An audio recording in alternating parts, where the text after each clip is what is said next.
You asked for this, and we're gonna do it. This is a shootout between gasoline and E85.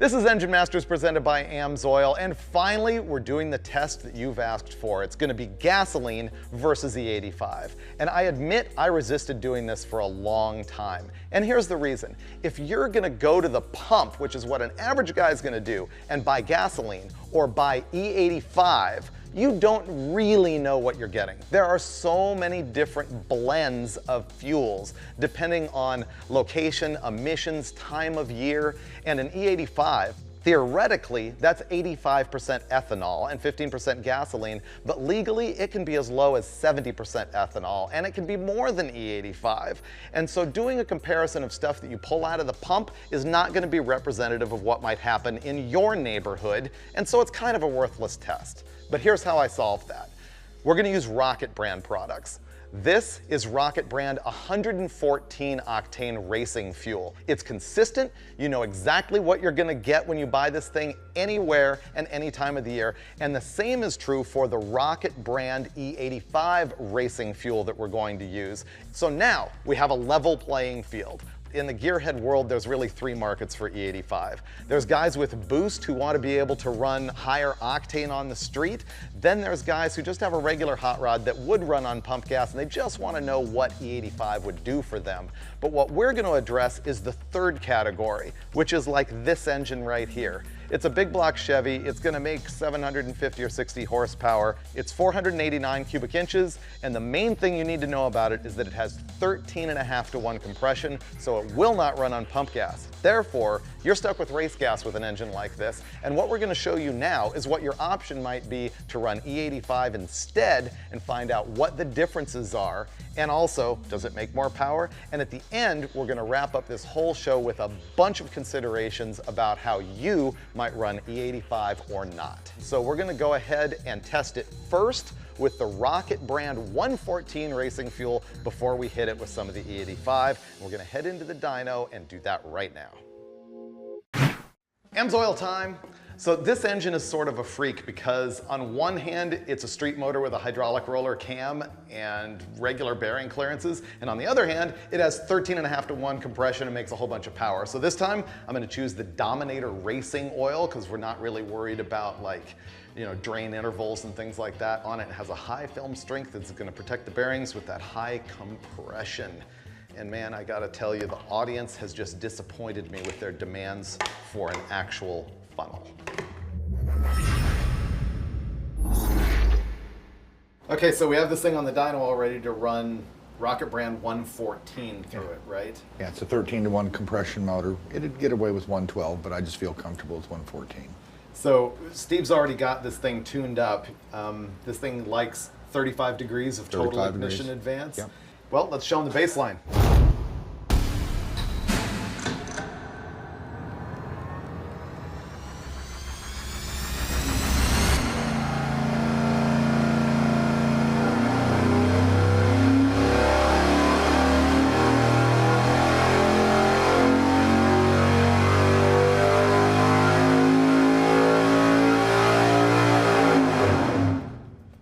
So our baseline shows 635.6 pound-feet of torque at 5,700 RPM, and we made 761.5 all the way up at 6,700 RPM. So there's only a 1,000 RPM spread there, but that's because the torque is real flat in here. You hear all the time, higher octane burns slower. And that is not the case. Octane's a rating to resistance to detonation. It does not affect the speed of the flame front. And I think it's the speed of the flame front that changes the optimum ignition timing. Yes. What about the old rule, more fuel, more timing? More fuel, power. more timing? Bump the cam, tip the mag. Yeah. How about lean is mean? Lean is mean, that's another one. Yeah, fat is where it's at. There's so many cliches, but really, Fat and happy. until you start testing it, you really don't know what the motor makes. It wants whatever makes the most horsepower. Well, I was just digging into sort of this minutia that we don't normally talk about on the tuning on the dyno, just because I'm really curious to see how it changes when we go to the E85. So there's our baseline on the power and the tune-up on gasoline, 761.5 horsepower. We're gonna find out what the E85 does, and I don't even know. You say it's gonna make more mid-range. Do you have any clue? It's going to make more horsepower. Yeah? Yes. I'm going to say it makes more from the starting point at 3,500 up through peak torque, but I don't think we're going to see a higher peak horsepower number. Okay, ready to pour E85 in it? I am. I don't like the smell. Really? See, I've got no experience with the stuff. Does it stink? It smells like dirty socks. Okay, you can handle that. Steve and I will change the carburetor. How's Perfect, that works. This is gonna be the easiest changeover ever. First of all, we're gonna drain all of the gasoline out of all of our lines and replace it with the Rocket brand Racing E85 at 112 octane. That part's super simple. So is this. The carburetor that we ran in the gasoline application is from my favorite line of carburetors ever, the Holley XP. This is a 950 tuned for gasoline, and the good news is that Holley offers the exact same carburetor tuned for E85. It's got the same boosters, the same butterflies, the same venturi, the same radius entry, all of that stuff. It's tuned differently because there's a different energy in gasoline than there is in E85. Depending on what the mixtures are that you're getting, it's somewhere between a 20 and 30% reduction in BTU, or potential energy, with the E85. Because of that, to make it the same power as gasoline, you have to run 20 to 30% more fuel, and that's what this thing is tuned to do. Here's the last thing you need to know. When you see us tuning for air-fuel ratio in the dyno, you gotta know that our meter is calibrated for gasoline and will give you a different readout when running on E85. For example, at peak power, the E85 might want a true air-fuel ratio of 8.2 to 1, but because the meter is calculated for the different optimum air-fuel ratio on gasoline, it just reports it in a different scale. It's not wrong, it's just a different number. Okay, that was really complicated, but I know what you really gotta know, which is what is the power and tuning differences, and that's what we're gonna find right now as we go hang this thing on our big black Chevy. Yeah, here's the thing. I cannot stand it when people use a sealer between a carburetor and intake manifold. The gasket is good enough. Not saying I haven't done it, but you really shouldn't. However, if you are using any kind of a sealant in an application where there's gas touching it, then you do not want to use RTV like the Optimum Gray or Black. You also cannot use any anaerobic sealers. The Permatex packaging will say anaerobic. You can't use that either. You want to use a product called either Perma Shield or Moto Seal. Those are solvent-based sealants, and they can handle gasoline. But I'm hoping nothing ever has to touch E85. It's disgusting. We're about to switch to the Holley E85 tuned carburetor, but I want to show you a couple things. First of all, look how this is actually a Dominator flange for like a 4500 series Holley. Those carburetors, the XPs, are double drilled, so you can use either the 4500 or the smaller 4150 bolt pattern, which is cool. Also, this right here is the temperature probe that we are using to look at intake manifold temperature. When we're talking about ambient in the room 90 and in the manifold 50 on gasoline, that's what's telling us that. Throw on that new piece of jewelry. Oh, it's too nice. I've never had an E85 carburetor. Me neither. I can tell that's what it is because it says What was the first clue?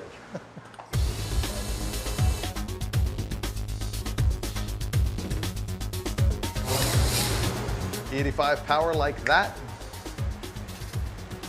Like that? Yeah. This is going to be my first real E85 experience. I really never knew it was this easy to become an E85 guy. Just swap the carburetor, you're done. Ready? Yeah.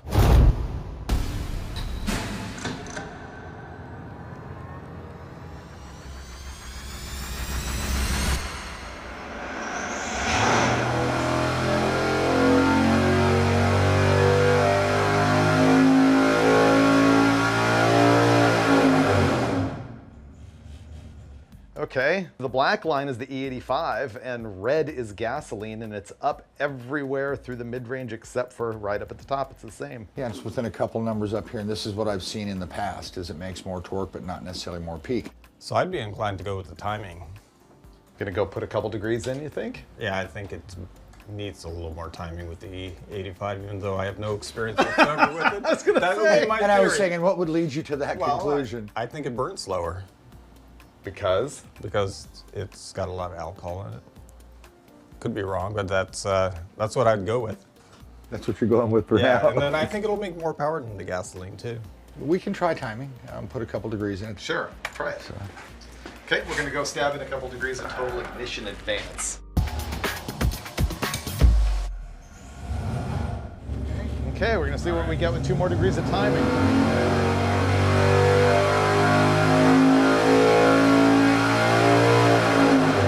No, didn't like that. Looked like it picked up a couple pound-feet of torque. Yeah, picked up tiny bit. That could be oil temperature. We could add a little bit of fuel to the primary, just because it's not quite balanced for one, just to see if richening it up a little bit, if it seems to like that. I was just thinking I'd love to splash a little more fuel in it. Well, I think nothing. Let me go do that. You want me to help? We can go do that.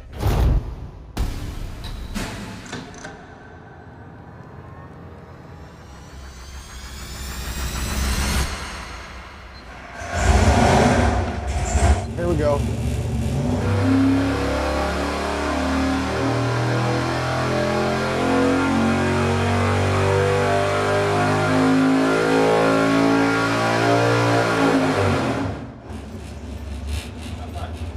Same, traded numbers left and right. I mean, it lost a couple pound-feet of torque, picked up 1 or 2 peak. So once again, you're calling out of the box, almost the magic tune. Well, I think there's a bigger window with the E85 than there might be with gasoline. It's not quite as sensitive. The last one of these I ran, it was pretty spiffy right out of the box. There wasn't much I could find with it. Who needs EFI and custom tuners when you can take a carburetor out of the box and slap it on there and be done See, if with that it? were gasoline, 4-jet size, you saw what happened when we had done it on gas. Sure. It improved it. Well, now, Made not much difference, so it's more insensitive to the jetting number change. So where do we go from there? I mean, I feel like we tuned it up on gas and it was perfect. We took this carburetor out of the box, it was perfect.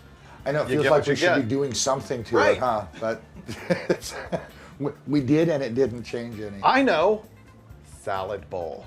That's the key. Yeah. Power-wise, there's no downside. No, Right. none whatsoever. What we're looking at here is the black line being E85, red line is gasoline.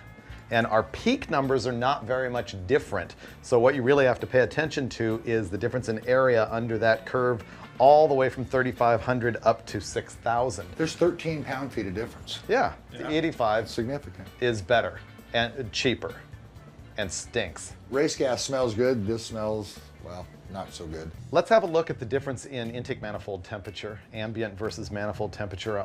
Okay, so all the way up at 6,800 RPM, on the E85, we had 87 degrees in the room and 47 in the intake manifold, so a 40-degree drop. On gasoline, it was 90 in the room and 51. It makes me want to get educated on it more and come back and do it on boost, because I think that is more what the average guy is looking to do with it. Well, and I mean, how do you drive a motor like this on the street with 13-to-1 compression? Well, you don't. At $14 or $15 a gallon for race gas versus the cost of 91 octane. Yeah, you just made me actually realize another benefit of what we just did. With the E85, it means you can have a 13.5-to-1 engine and drive it on the street. Exactly. Ding! I thought that was the whole point all this time. What have you been? That's why we picked this motor, because we didn't think it was much of an advantage with 10-to-1. Well, I was thinking it was more like, oh, save money on race gas and find out, what the difference is in power. But yeah, if you can pour the E85 out of a pump into your 13.5-to-1 motor, Yeah,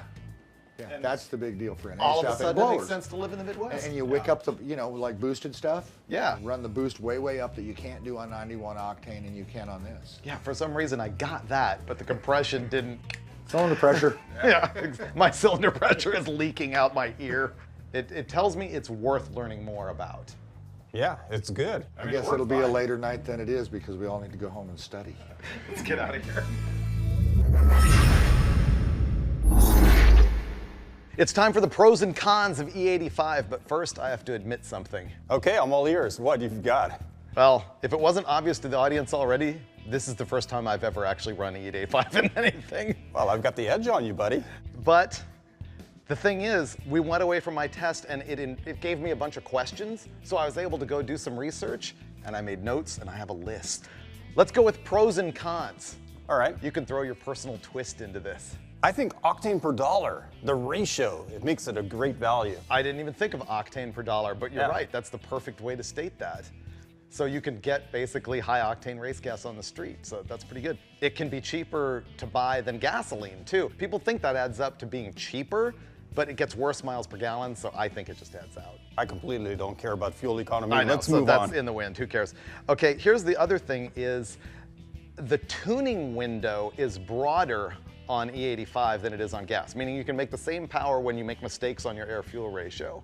And I think what's good about that is that the various stuff that comes out of the pump, E70 to E90, whatever it is and everything, the reason all those guys get away with running boost on it is they just run them kind of fat and call it a day and it's all happy. And I think we saw that a little bit in our tuning. I'm out of pros. Do you have any more pros? Oh, it made more power. It did. Mostly. We can't forget about that. That's what we're all about here. So it made, what, 8 to 10 numbers all throughout the curve and then fell off and made the same horsepower. I think Brulé's got the right theory on that. Because you have to run more fuel with E85, the fuel droplets are taking up airspace. Right. And that would mostly happen at the higher RPM when it's pulling most fuel, right? And pulling the most air, and the extra fuel displaces some of that air. Exactly. Hence, less power. And that's probably why it rolls over up there. That's Yeah. just a random theory, but we could be correct. I sense that you've got the cons stacked up like dominoes, ready to just make your argument. Well, there's just one that I'm really worried about all the time. What's that? Corrosion. Oh, that is at the top of my list right after stinks. Ooh. Stuff is gnarly. I didn't think it smelled that bad. So one of the things that it eats really, really bad is, like magic, rubber hose, which is why we've got that sponsor Earls who does the Vapor Guard, and that is the whole point of this stuff, is that it is easy to use rubber hose that won't eat itself alive like most conventional rubber hoses will if you subject it to ethanol. Also, did you know that it is corrosive to aluminum? Oh yeah, I've tested CCs and aluminum heads with alcohol and not dried it off. Oh, and yeah. then the next day it's all white powdery corrosion fluffing out. Yeah. So the other thing is it's hydroscopic, and so it absorbs water and then that water separates, and so that leads to corrosion in and of itself. And think of this, if you've got a fuel system that's on the edge with gasoline, good point. like it's got a 5/16 line Yeah. on it, you just screwed the pooch for E85, you're gonna need to upgrade. You can need bigger fuel pump, bigger lines, all of that stuff. So that's just something to think about. Oh, here's another one. Did you know that the pump version is actually 105 octane? Yeah, I mean, you don't know what you're getting though, depending on the alcohol content. It may be higher, maybe lower. Maybe they You're just right. picked a random number and said, we'll call it 105. Here's the other thing about it, is even though it's rated at 112 octane, its numbers for the research and motor method for the octane rating are offset from gasoline in a way that means it's actually susceptible to pre-ignition. I'll just take your word for it on No, that. I mean, this is research that I did. I read last night some Marlon Davis stories and some SAE papers and stuff. You need to run a couple ranges cooler on your spark plugs if you're gonna run E85, and make sure you don't have any like carbon or hot spots in your chamber. I didn't know this one at all until I read it last night. You can't run paper fuel filter with the E85. Oh, it'll eat it up? It'll disintegrate. You gotta have a stainless steel fuel filter. Wow. So there's even more That's a good expense one. stacked up. And here's the last one that's sort of on that same note. If you have an electric fuel pump, whether it's submerged or whether it's a horizontal kind, the fuel flows around the pump and the motor mechanism and lubricates it. Well, Yeah. E85 doesn't have the lubricity of gasoline, and so you can foobar your electric fuel pump even sooner than you normally would, aside from the fact that you're already working it harder because it's delivering more fuel. So what's the fix? Do you have some additive or something like that you can put in your E85? Don't use the E85? I kind of like the E85. What? Yeah. I didn't expect that outcome. I have to admit, I think it's really cool that you can buy high octane gasoline at the pump for cheap. I think it's really cool that it makes power. But all of those downsides, for me personally, add up to no. I like the fact that it's better than avgas at a lower price as far as octane. So you would use that's it a in win. your car? Yeah, that's a win. You would use it in your car? Oh yeah. No, come on. You may not know this, but in science lab in high school, Yeah. my project was converting an engine to run on denatured alcohol, which is ethanol. Steve Dulcich invented E85. A pioneer, see? There'll be that and other fun facts to know and tell on future episodes of Engine Masters presented by AMSOIL. I even got an A on that project. You failed this one.